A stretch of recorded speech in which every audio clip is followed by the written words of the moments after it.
I didn't want to hurt anybody. That is Kim Potter on the witness stand recounting the moments when she shot and killed Daunte Wright. Let's bring in our legal team, managing partner at the Cochran Law Firm and ABC News contributor Channa Lloyd and criminal defense attorney and former homicide prosecutor Bernarda Villalona. They join us now with their legal expertise. And Channa, let me go to you. So this was emotional testimony. It is undoubtedly the most important testimony in the case. The jury get to weigh the veracity and the reliability, the defendant herself. And right at the end there, what the prosecutor focused on was, you didn't intend to do this. You didn't want to hurt anyone. You didn't want to kill anyone. You'd almost think that question would come from the defense lawyer. She's essentially helping the jurors understand that this was not a deliberate act. Why was the prosecutor doing that?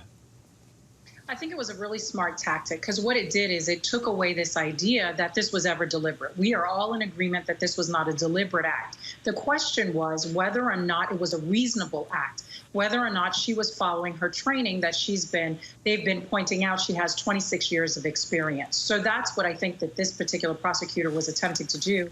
And I think that she did a very good job in doing that, because what she highlighted was, although this wasn't deliberate, you also have all these years of experience. However, you couldn't remember any of it. She highlighted the fact that she couldn't remember whether or not she had tested her taser that morning. And those are significant things when you talk about someone with that level of experience. And Channa, also that it seemed to me that the prosecutor suggesting that her shock and horror and grief is an acknowledgement that what she did was wrong, not just negligent, but that she did something wrong. She said, I'm going to prison for this. Absolutely. I think she did a very good job of teeing that up softly. You want to be very careful with how you present that to a jury, but it was a very smart way of illustrating where her focus was. She is a law enforcement officer. They are sworn to protect and serve. They are trained to deal with high-stress situations. So if in the moment of a high-stress situation, your only focus is yourself, that directly goes against what you've been training for 26 years. And that was a very smart way of bringing out the point that she recognized what her action was going to cause and the repercussions of it. And let me go to Bernarda on that question of training. Bernarda, we heard a lot today in the cross-examination by the prosecutor, methodically stepping Kim Potter through the years of training she had, how she was specifically trained not to draw the wrong weapon. There's weapons confusion training that she had gone through. All of that attempting to show by the prosecutor that this is a person who neglected the training that the people of Minnesota through their laws and funding had provided her, and that she needs to be held accountable for that. Exactly, Terry. So what the prosecutor was able to show to this jury, that despite this 26 years of training, that this officer went against her training. She went against the exact training that was supposed to prevent the death of Daunte Wright on April 11th of 2021. Also, I just wanted to point out, Terry, I think it was very crucial, the testimony that came out, in terms of that Officer Potter could not articulate or even say why she pulled out a taser. And I think that's going to play huge for the prosecution, in the sense of, even if you believe that it was a mistake, it was an accident in pulling out the gun instead of a taser wasn't even required in this incident. It wasn't reasonable to pull out a taser in this case, because the situation didn't call for a taser. And Bernarda, as somebody who's been a veteran prosecutor, worked with a lot of police officers over the years and put them on the witness stand, I wonder if I can ask you, we talked a little bit about this. Jurors in America, for better and worse, you know, they cut police a lot of slack. We recognize what a dangerous and tough job it is, where they are out there on the front lines trying to keep our communities safe. How does that play in a situation like this, where it's not like there's a bad cop, a bad egg that they can hold accountable? This is somebody who made a terrible, terrible mistake, and the defense said it was innocent. The prosecution's point is that she had an obligation with that badge and with that gun to do better. Absolutely. And the prosecution, during her closing argument, is going to have to reiterate to that jury, I'm not asking you to judge whether Kim Potter is a bad person, whether she's a nice person. What you have been selected to decide is whether her actions on April 11th of 2021 did it result to manslaughter in the first degree, whether she was reckless, or did it result in manslaughter in the second degree in terms of culpable negligence? I'm asking you to judge her actions on that specific time, not about judging the actions of police officers in general or your views on police officers. Just hold her accountable for her bad decision-making and the unreasonable risk that she took when she encountered Daunte Wright. And that is the heart of the prosecution's case. Channa, what do you think about that question? Here's a police officer on the stand, never had a complaint against her. This is not Derek Chauvin, right? She, in 26 years, no person she ever arrested or encountered as a police officer in that community had ever complained about her.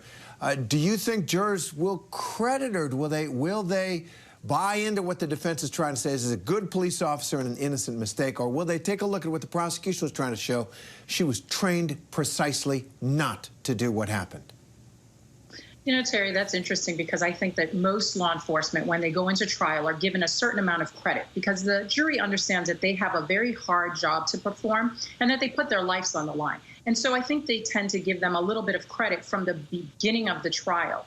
And I actually think in this particular case, had she not testified, that video was powerful. I think that they would have given her that credit, and I think it would have taken her a little further. Her testimony in this particular case, all the I don't knows, she didn't even want to acknowledge to the state that a taser is actually the weight difference between a taser and a firearm is significantly different.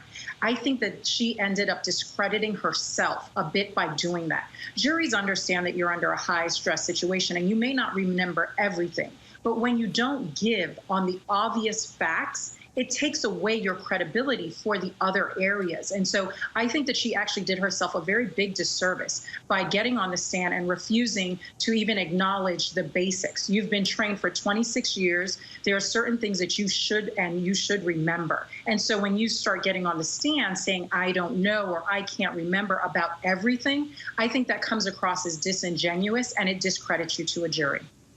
And that has been what she did throughout on cross-examination. She wouldn't give up the smallest thing of which there was evidence in the trial that she's been sitting in already. She wouldn't acknowledge that. And Bernarda, that does go to a question that we were talking about earlier, which is, and what Channa just referenced, maybe her best case was the incredible, horrific reaction she had in the moment on the body cam video that the jury can experience. It's difficult to watch. You can feel her shock and horror at what she'd done. And she shouldn't have taken the stand. That maybe what she said in the moment was the best she could have done.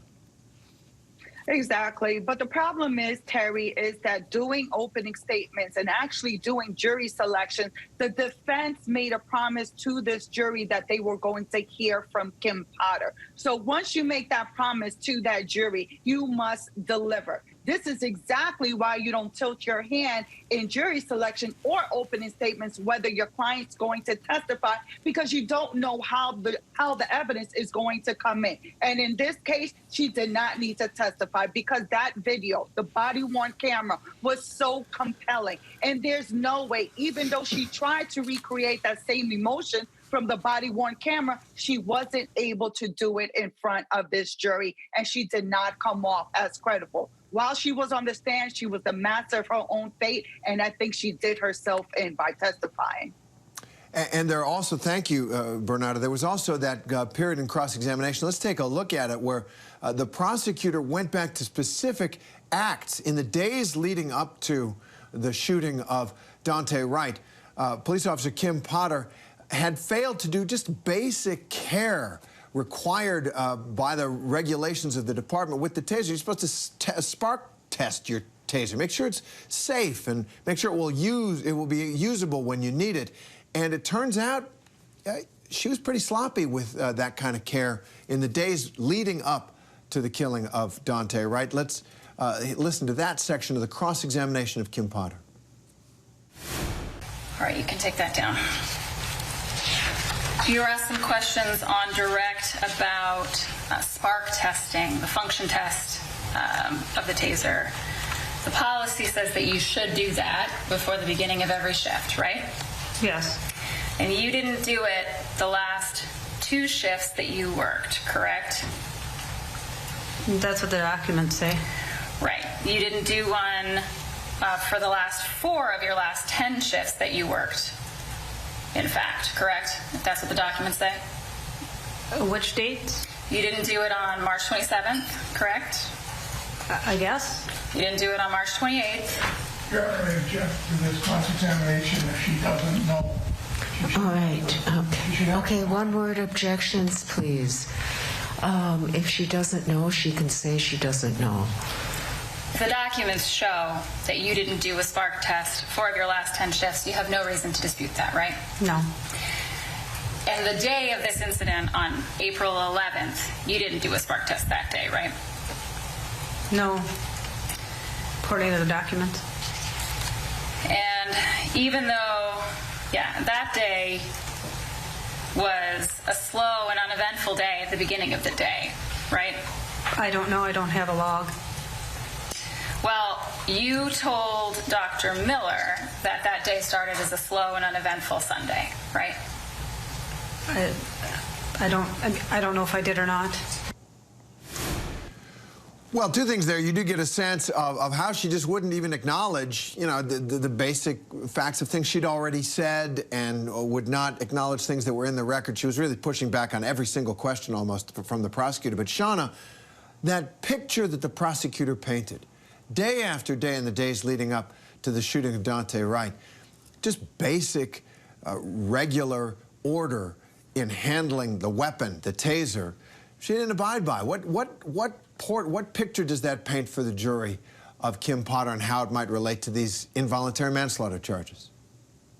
I think what it shows, and what the state did a very good job in doing, is illustrating the fact that she was not attentive to these very important trainings that she was supposed to have done. She wasn't following these safety checks. And if you're not going to do it when you're training another officer, then you likely are not going to be doing that in your everyday patrol. That's very significant, because now the jury is asking themselves, is this a law enforcement officer who was doing the right thing every day? Was she actually taking her training seriously? Was she just there listening but not actually absorbing the information? And I think when we talk about law enforcement and those that are sworn to protect and serve, that's a very significant point for the jury to take away, that you may have been very lackadaisical with these trainings and with the requirements of your job. That's very significant, and I think that is going to make a very big impact on the jury. Especially since the question is one of negligence in manslaughter, either reckless negligence or culpable negligence, just a lower level of it. But Channa, if I could go back to you on both of you, Bernarda as well. This is a high-profile case. We know why we're here. We're here because this is a case involving the police shooting of a black man in America, and this happened during the trial of Derek Chauvin for the killing of George Floyd. And so all the issues that have been swirling in our country that have drawn our attention again, this is not a new problem, of course, are in this trial. And Channa, how does that impact the trial? How do you think it impacts a jury? Is the public attention on it and the reason for it a factor in this trial? It's interesting. I actually think it's a separate aspect that's going to affect jurors. This really calls into question the larger picture about how law enforcement is trained, what their standards are, and who we have in these positions. So I think when we look at this, I think the jurors are going to be looking at, well, this is actually not acceptable behavior for a law enforcement officer. They are held to a different standard, and casually going about your job and not doing the things that are required are not the standard by which we should be holding our law enforcement to. And I think all of these moments and these other cases are illustrating the failings that some of these law enforcement departments are having with that. The importance of training, the importance of de-escalation, the importance of learning how to handle these situations that law enforcement encounter every day. So I absolutely think that those thoughts are going to be coming into that jury room and into that deliberation, because these are things that the larger picture is definitely addressing on the sort of public sphere. These are topics that we're talking about that people are looking more closely at. So it absolutely will be in the back of the minds of jurors when they go in there to deliberate. And Bernarda, what do you think? You must have had high-profile trials in the community. People zeroed in on it for particular reasons, one way or another. And here we have this very big social, cultural, political issue, just right in the heart of the case. How does it factor in, do you think? So absolutely. So Terry, you got to think. So I always say that there's always two trials going on. That's the trial inside of the courtroom and the one that's outside the courtroom. So the one you're discussing, I'll say, is the one that's outside of the courtroom, where we actually are discussing these issues because we can discuss them.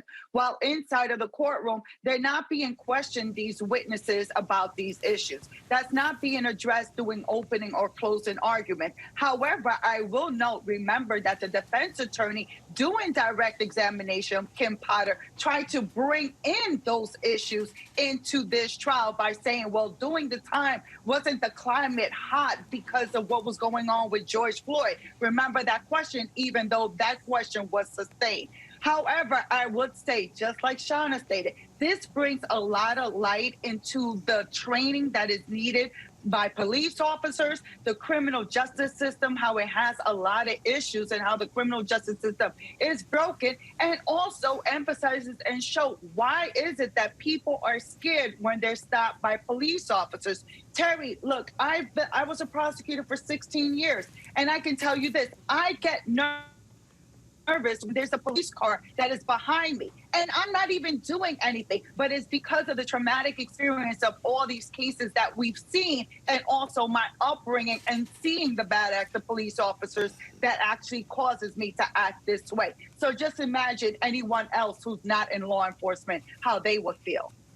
And that does bring up thank you both, because you both focused on how this case focuses our attention on how police are trained and how they need to maintain that training. And there is a proposal for a federal standard of police training that would come with funding to get our police trained up to the best possible degree. And finally, I want to, this might put you on the spot a little bit, but I'm thinking ahead to the jury deliberations and verdict.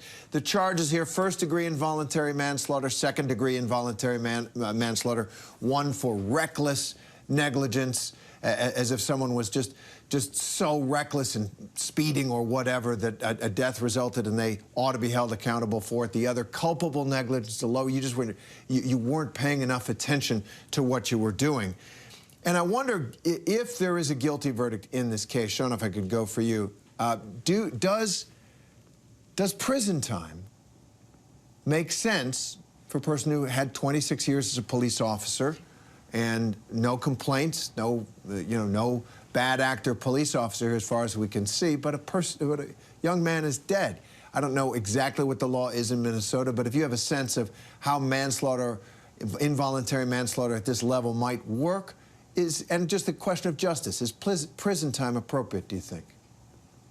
You know, Terry, it's interesting you asked that, because I think that there's a larger question in that about prison time and sentencing and how it's applied across the board. But in this particular instance, I do think that there is going to be some prison time if a guilty verdict is found, because I think you're looking at, although she has a great record and she has not had any previous instances, and those will be mitigating factors that will factor into the sentencing, I think that there's still a responsibility if you're found guilty of being so negligent that you created a death. There should be some type of sentence that's attached to that. I think that she'll be very much on the lower end of that spectrum. I think it will be something very short if she is found guilty. However, I do think that that sentence would be appropriate, because anytime we are not either doing duties that we should, in this case, a law enforcement officer who was not following the standards of her department, was not following proper protocol, and was negligent in her training or not following what she should have been doing and not doing reasonable acts, there should be some prison time attached to that sentence. And Bernarda, do you agree? I agree.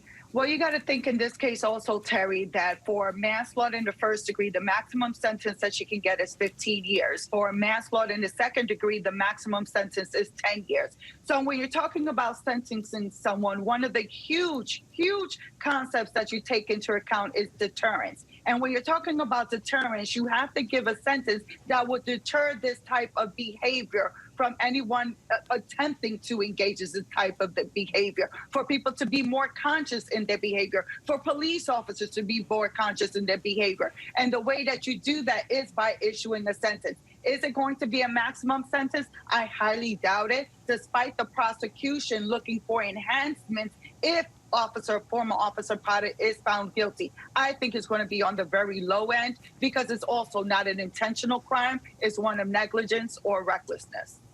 An important case, really, and managing partner at the Cochran Law Firm, ABC News contributor Channa Lloyd, and criminal defense attorney, former homicide prosecutor Bernarda Villalona. Thanks very much for joining us today. Thanks, Terry. Thank you. Hi, everyone. George Stephanopoulos here. Thanks for checking out the ABC News YouTube channel. If you'd like to get more videos, show highlights, and watch live event coverage, click on the right over here to subscribe to our channel. And don't forget to download the ABC News app for breaking news alerts. Thanks for watching.